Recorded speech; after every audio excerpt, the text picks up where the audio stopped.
Bonjour à tous, donc aujourd'hui on se retrouve pour une nouvelle vidéo. Aujourd'hui je vais faire l'analyse du marché boursier du Nasdaq. Vendredi le 20 octobre, selon la fin de semaine, fait que je fais un retour sur la semaine du trading. Ben pas nécessairement sur la semaine, plus sur vendredi en particulier parce qu'il y a des détails dans le marché du vendredi qui est important à comprendre. Donc tout d'abord sur le Nasdaq Daily, on peut apercevoir ici des relatives equal low. C'est vraiment relatif parce qu'ils ne sont pas exactement égales.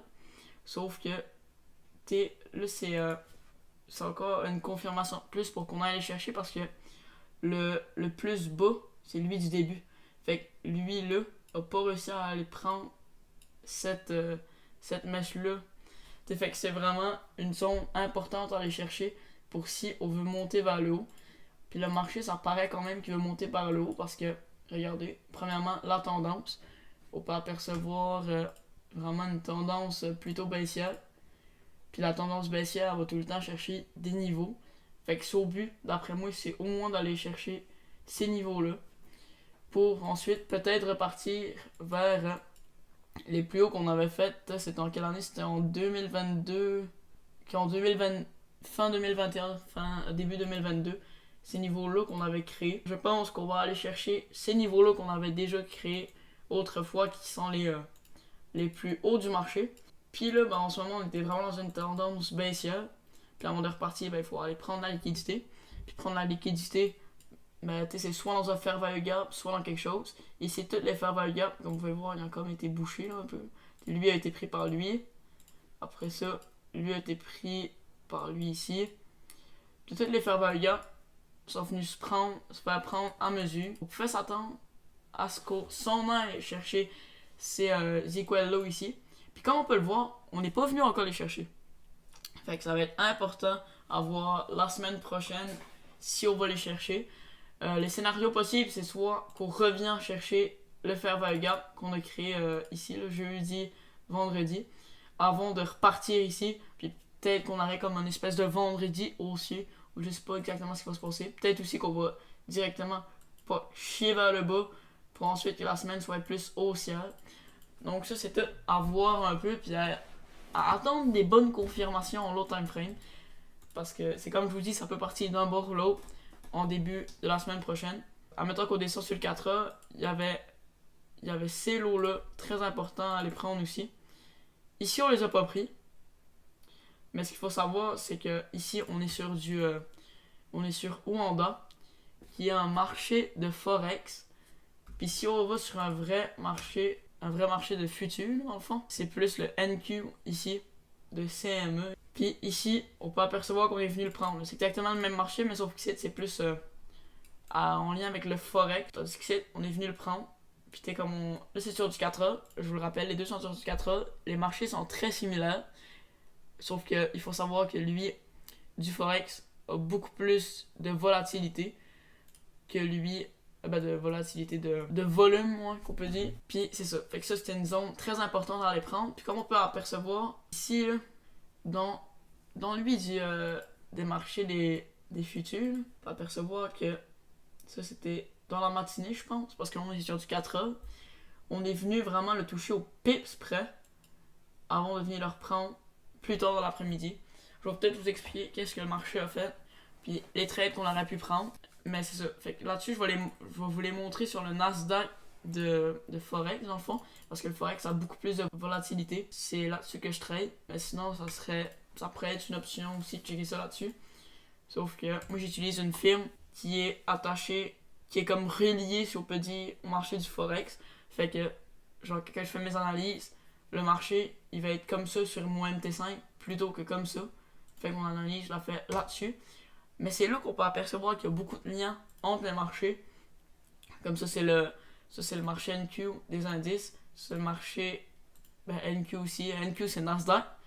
Puis ça, c'est du Forex. C'est un peu compliqué à suivre. Mais c'est dans cette idée-là.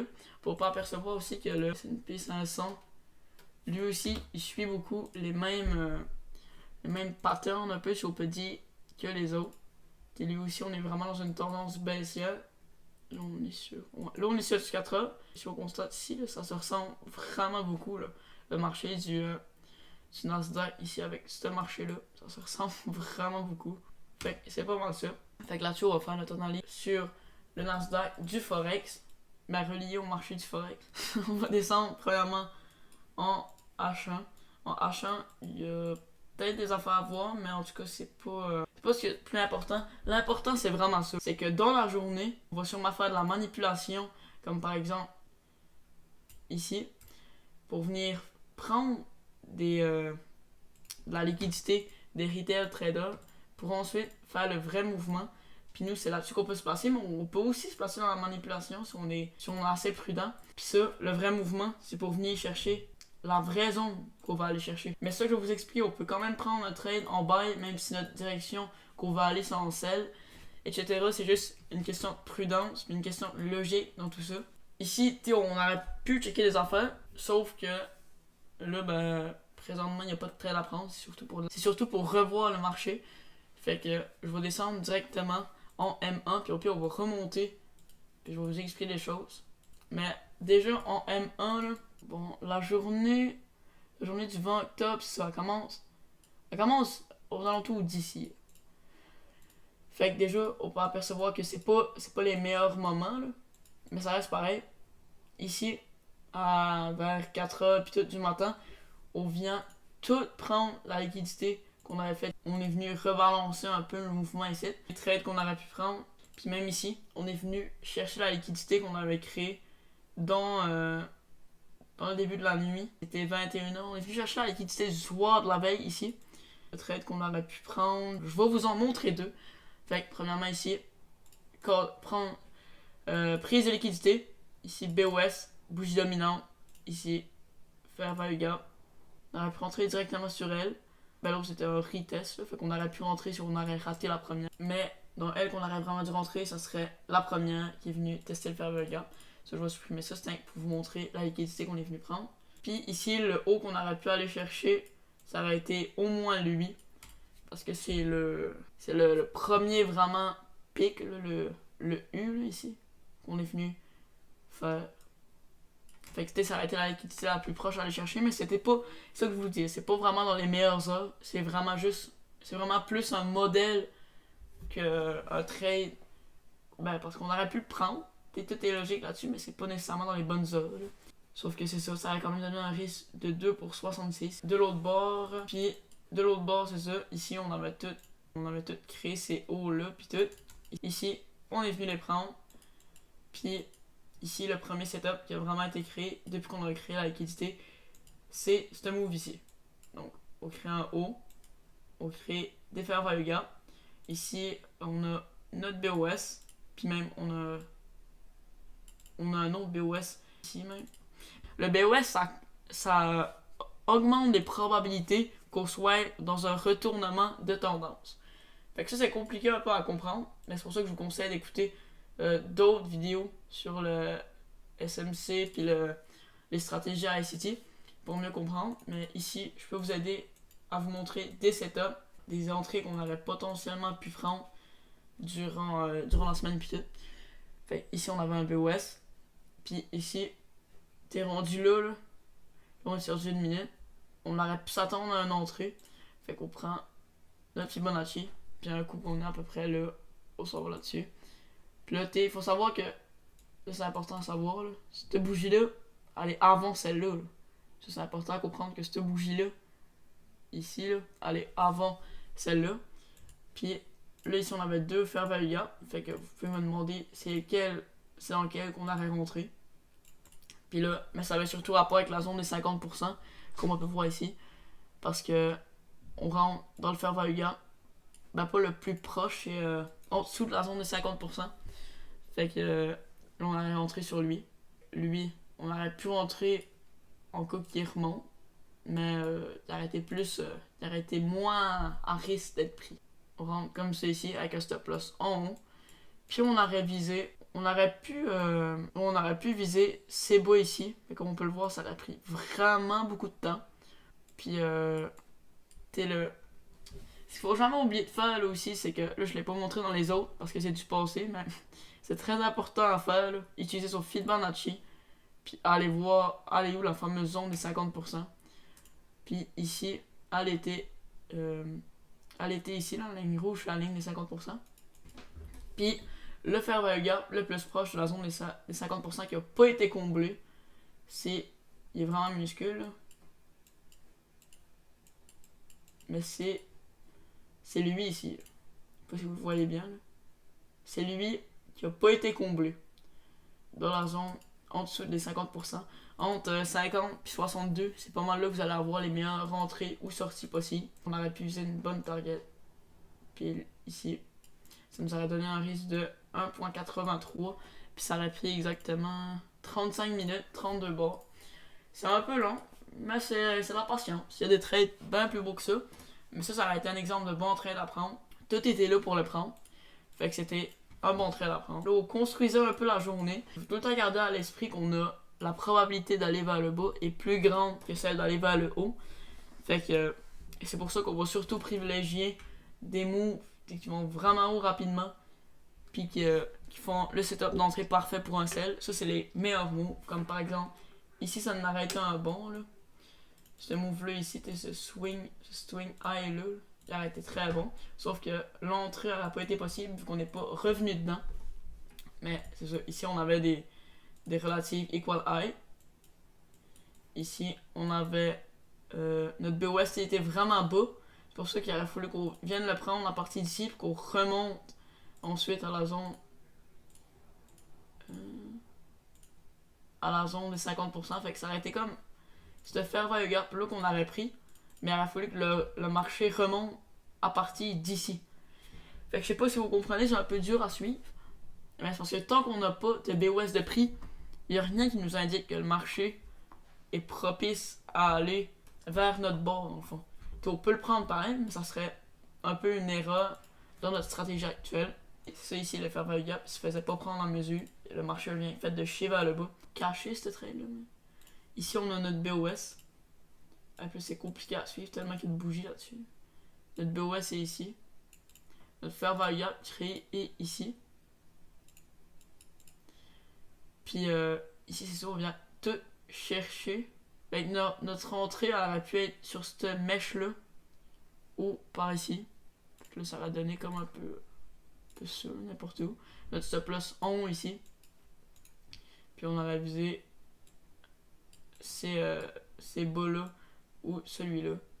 En même temps qu'on vise celui-là, c'est quand même 1 pour 3. On conseille de pas trop prendre de trade, mais je suis pas bien placé pour parler parce que pour vous montrer comment j'ai pris de trade 46 trades en 2-3 jours. Fait que c'est incroyablement mauvais. C'était beaucoup d'erreurs mentales, puis j'essaie vraiment de prendre le plus de trades possible. Ce qui est vraiment pas très bon. Puis ça a donné que je suis sur un compte à 6000, je suis à moins 48. Moins 48 piastres, c'est pas si pire encore. Ça pourrait être pire. C'est pour ça que il faut faire confiance à la stratégie au long terme. La constance, tout le temps être là à chaque jour. Ici, on peut se rendre compte qu'on est venu là, vraiment chier sur un solide temps pendant quand même 1h49. Fait quasiment 2 heures de temps. Là, on est vraiment juste venu prendre des bas pis tout. Ici, on aurait pu. On venait tout le temps comme prendre la liquidité. Mais de l'autre bord, on faisait pas des moves vraiment pour acheter. Comme là, je vais vous montrer un exemple de trade qu'on n'aurait pas dû prendre, puis vous expliquer pourquoi. Ici, on n'aurait pas dû le prendre. Ici, on avait un fair value gap. On avait une prise de liquidité, on avait un fair value gap. Sauf qu'on n'aurait pas pu le prendre parce qu'on n'avait pas de BOS. Le BOS était vraiment ici. Ici, on peut apercevoir qu'on est venu prendre une liquidité. Sauf que on n'a pas créé de fair value gap proche de cette zone-là. On est venu en créer un minuscule ici. On est venu en créer un minuscule ici. Sauf que là, BOS de l'autre bord, sauf que, comme on l'a dit, on est venu prendre la liquidité ici. Sauf que là, on est venu réparer nos imbalances. Puis il y avait comme plus grand chose. Il y avait comme plus grand chose pour qu'on aille à la base. Je sais pas si vous comprenez ce que je veux dire. T'es là, on a indiqué un peu d'aller vers le haut. Mais par contre, ici, on aurait pu le prendre dans un setup haussier. Parce que, justement, ici, on a un fair value gap. C'est dur à suivre. Même moi, on dirait que je me perds un peu. Ici, là, il faut savoir que ici, c'est plus un BOS. Fait que là, ça nous indique qu'on est comme un peu dans un marché haussier, si vous comprenez ce que je veux dire. Puis, là, on a notre fer Valga. Il aurait fallu rentrer en long, ici. Puis, avec notre target, soit ici, soit on aurait quand même pu viser ces hauts-là, par ici. Celui-là, il a déjà été pris? Non, il n'a pas été pris. Mais ça a été un des deux.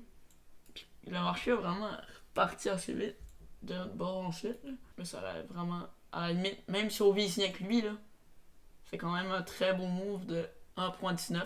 Puis si on est plus agressif un peu, ça nous aurait donné. Si notre stop là, ça aurait été ici, du dernier swing avant le fer Valga, ça nous aurait donné 2.48, ce qui est quand même très bon. Puis là, si vous savez c'est quoi un order block, là, c'est comme un peu le dernier move baissier avant la hausse. Dernier move baissier avant la hausse. Ça nous aurait donné quand même une confiance de plus. Parce que là, on aurait vraiment encore plus de choses pour le prendre. Ça nous aurait donné plus de confiance dans ce trade-là. Puis là encore, là, on l'aurait gagné. Sauf que là, c'est ça. Là, il faut savoir que tout ce move-là, il ne sert pas à rien. Tout le move qu'on est venu chier, c'était sur quoi? C'était à partir de 9h50 jusqu'à l'heure du midi. C'est pas du tout pour rien. C'est pour un peu, si vous comprenez, construire l'après-midi. Puis là, l'après-midi, qu'est-ce qu'elle a fait? Ben, elle a comme un peu manipulé. Elle a manipulé le marché. Elle a tout fait ça pour ensuite finir prendre les réels bas qu'on voulait vraiment prendre, qui était par ici. Puis je vous rappelle que ces bas-là, c'est lui sur le NQ des indices. Fait que lui, on est venu le prendre. Là. Lui, on est vraiment venu le prendre. Tandis que ici, on n'est pas. Attends, je vais vous mettre. Lui, on n'est pas venu le prendre sur le haut en bas. Mais sur l'autre, on est venu le prendre. C'était ça la cible à viser, la target à viser. Je savais pas du tout ça aurait été quoi, vu que là, le marché est comme. Là, c'est comme dans le pas. On est dans le futur. On voit tout ce qui s'est déjà passé. Fait que il y a des choses qui sont vraiment faciles à dire. Mais ici, qu'est-ce qu'il fallait savoir là-dessus, c'est que il fallait au moins que lui vienne se faire prendre. Il fallait au moins que le NQ des indices vienne se faire prendre. Même si lui se faisait pas exactement prendre, c'était pas grave. Mais je suis pas mal sûr qu'on va venir les prendre. Puis on va venir prendre ça lundi matin. Ça, c'est pas mal sûr. On va retourner en M1. C'est ce que je vous explique dans les haut time frames, c'est le bord que le marché veut aller. En général. Sauf qu'après ça, les positions qu'on prend, ben ça dépend. Ça dépend de ce que le marché fait dans la journée. Puis les moves, puis tout. Puis la liquidité qu'on va aller prendre avant de repartir dans le bon sens, puis tout. Fait que ici, là, je suis parti sur du 30 minutes pour qu'on comprenne un peu mieux ce que le marché a fait. Là. Dans le fond, le marché, là, ce qu'il est venu faire ici, il est venu, là aussi, il est tout venu prendre ces bas-là. Mais le marché, en début d'après-midi, après l'heure du midi, est remonté pour venir prendre l'imbalance qu'on a créé ici pour qu'il y ait plus de chances qu'on vienne chercher les bas qu'on n'est pas encore venu prendre, comme je vous explique sur les vraiment haut time frames comme le daily. Le H4, on est venu en prendre une, fait que elle qu'on était censé prendre. Mais là, on est venu comme reprendre l'imbalance. Fait que là, nous, ce qu'on check pour, c'est un move. Je vous rappelle qu'on est dans le M30. C'est un move d'un setup baissier proche du fer Valga ici. Fait que là, je vais les noter, le fer Valga. Mais pas lui. Fait que ça, il faut se rappeler que c'est le fer Valga M30. Fait que là-dessus, nos setups de vente, ça aurait été premièrement par ici. Parce que ici, on n'a pas de fer Valga. Un fer Valga, je vous rappelle, si vous ne savez pas, j'ai fait une vidéo là-dessus, plus bas sur ma chaîne YouTube. Fait que là, on peut tracer les fer Valga. Ici, on a même deux BOS. BOS, c'est un break of structure. Puis notre entrée, elle a vraiment été ici. Puis ici, on voudrait plus de précision avec la zone des 50%. On aurait vraiment rentré à la zone de 50%. Elle est vraiment un petit peu plus en haut ici. Fait qu'on serait venu rentrer ici. Nous. Attends, on est en short. Ici. Notre stop loss en haut ici. Ou en haut ici. Mais comme je vous rappelle, c'est un peu plus. Pas sécuritaire. Ouais. Quasiment plus sécuritaire dans votre site parce que dites-vous que si vous le mettez ici, là, toute cette zone là dans le fond, là, c'est des zones de plus que vous pouvez perdre.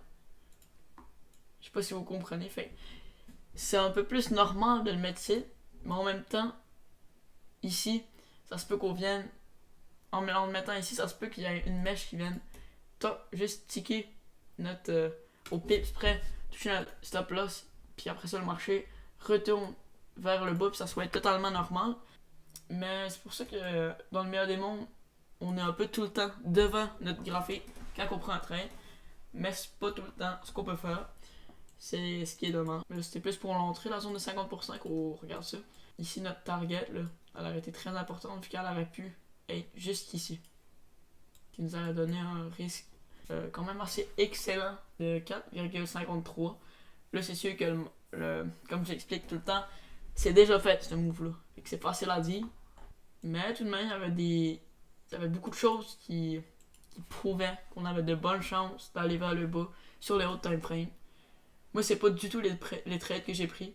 Les trades que j'ai pris, ça a quasiment été juste des erreurs. Aujourd'hui, je vous conseille de forger de l'expérience, d'analyser des graphiques, d'écouter des vidéos là-dessus.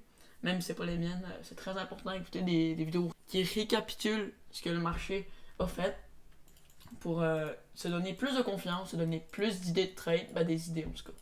Inventez-vous pas des setups, puis inventez-vous pas des trades. Là-dessus, les trades que je vous ai montré, il y a quasiment 0 trade là-dessus que j'ai pris. Pourquoi? Parce que je suis vraiment un débutant. Ça fait même pas 1 an que je suis là-dedans. Moi, je vous explique les setups parfaits vu que je comprends quand même ce qu'il y a un setup parfait. Mais j'arrive pas forcément à le prendre sur le coup. Parce que je suis pas tout le temps dessus. Je suis loin d'être le meilleur mentalement. Ça fait que je prends pas du tout les trades que je vous dis. Mais je les sais au fond pas mal tout. Je sais pas si vous comprenez, mais en gros, c'est pas mal ça. Donc, sur ce, je vous souhaite une excellente soirée. Puis, reposez-vous bien les fins de semaine, comme ça, en analysant vos graphiques et en profitant de la vie en même temps. Parce que c'est ça le but derrière le trading. Profiter d'être libre, puis de profiter avec ça. En étant libre. Profiter en étant libre. Fait que je vous souhaite une excellente soirée. À la prochaine.